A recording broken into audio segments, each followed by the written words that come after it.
محترمو دا یو عظیم ورځ ده.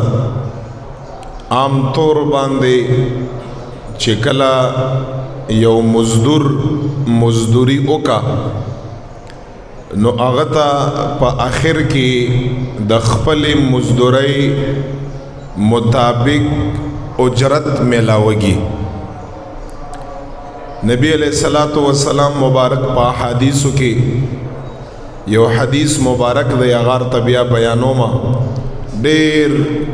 انتهایی د خیر او د برکت والا حدیث دی. نو دا کومه چې نن ورځ ده د عید الفطر دام د زمونږ او د ستاسو د هغې اجرت او د مزدورۍ ورځ ده چې خدای پاک جل جلاله به په دغه مخ کې تیره شوه میاشت کې چې مونږ او تاسو کومې روجې نیولې دي، عبادات او اطاعات هم کړي دي، رب لا یزال په دغه نن ورځ باندې امت مسلمه هغه له به اجرت ورکوي، مزدوري به ورله ورکوي. او په دې باندې ارته صاحبانو دا حدیث وایم او دا حدیث امام بیهقی په خپل کتاب بیهقی شریف کې روایت کړی دی. راوی دی حضرت سیدنا انس ابن مالک رضی اللہ تعالی عنہ. دا حدیث مبارک واوري. انس ابن مالک فرمائی رضی اللہ عنہ اوږد حدیث دی، زاغمین الفاظ ستاسو په وړاندې بیانومه. وی چې کله چې د عید الفطر ورځ شي د واړه اختر دا کومه چې اوس شروع شوه د واړه اختر ورځ شي، وی چې خدای پاک جل جلاله په ټولو لارو کې په ټولو ځایونو کې خدای پاک جل جلاله په ځمکه باندې خپلې فرشتې خورې کا مختلفو ځایونو کې ادري. رب لا یزال خالق کائنات جل جلاله وی چې هغه ورته وفرمایي خپلو فرشتو ته تپوس ترکا چې تاسو، بلکې حدیث کې الفاظ داسې دي چې رب لا یزال د حضور مبارک په امت باندې فخر کا. فخرن الله تعالی دغه فرشتو ته وایي چې دا وګورئ کنه دا خلق د پیغمبر علیہ الصلوۃ والسلام امت عیدګاه ته د عید الفطر منځ ته روان دی او زما حکم تعمیل یو وکړه، یو میاشت یا روجې ونیوي او دا د زما حکم و. تاسو وی چې انسان دا بنا فرمانی می پیدا کوا، فساد بکا، وینه بتوي او چې چرته لانجی پزمکه باندې پاغي کې بدای مبتلای مار ته وی چې زی پیدا کوم انسان زکه والله یعلم وانتم لا تعلمون. الله تعالی خپويږي فرشتو تاسو نه پويږي. الله ورته فرمای فخرن وګورا یو میاشت زما د رمضان کریم د میاشتې د روجو د نیولو حکم هغه سر ته ورساوه. نن جمعتونو ته عیدګاه ته د عید الفطر منځ د پاره روان دي. فرشتو ته خدای پاک او فرمایي تاسو وایي چې دوی لذت څو ورکړم څو لا ورکړم. فرشتو ته وایي فرشتي نبی علیہ السلام فرمایي رب لا یزال په حضور کې دا عرض وکا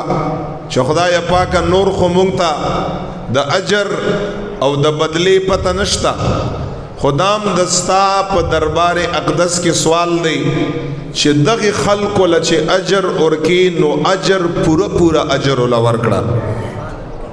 ځکه چې مونږم کتلی دي مونږم لیدلی دي چې یو میاشت یې ستا د رضا د پاره روجې ونیوي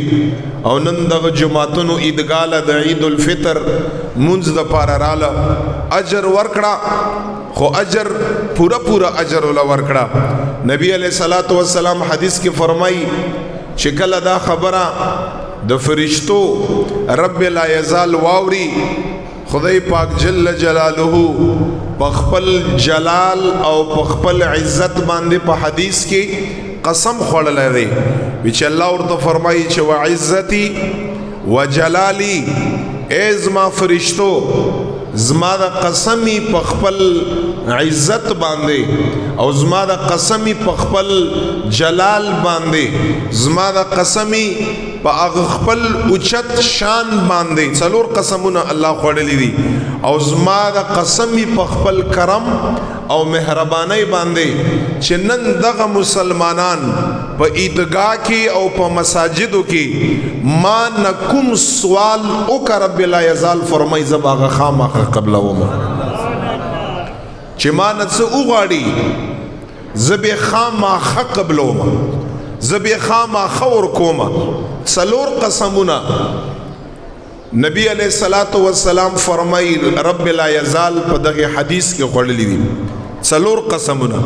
چې مانا هر قسمه دعا وکا مانا هر قسمه د شریعت مطابق څه وغاړي زبیا نن ورکوم زبیا دعا قبلوم او بیا غټه خبره شاید په دغه حدیث کې غټه خبره دادا چې نبی علیہ الصلوۃ والسلام مبارک مخ کې بده حدیث کې و فرمایل چې اے فرشتو تاسو ټول گواه اوسئ گواهان زمونږ او ستاسو په بخشش باندې گواهان د زمونږ او ستاسو په مغفرت باندې دا د الله جل جلاله ذات نه علاوه دا ټولي فرشتي دي چې خدای پاک جل جلاله ورته فرمایي دویم لمبر کې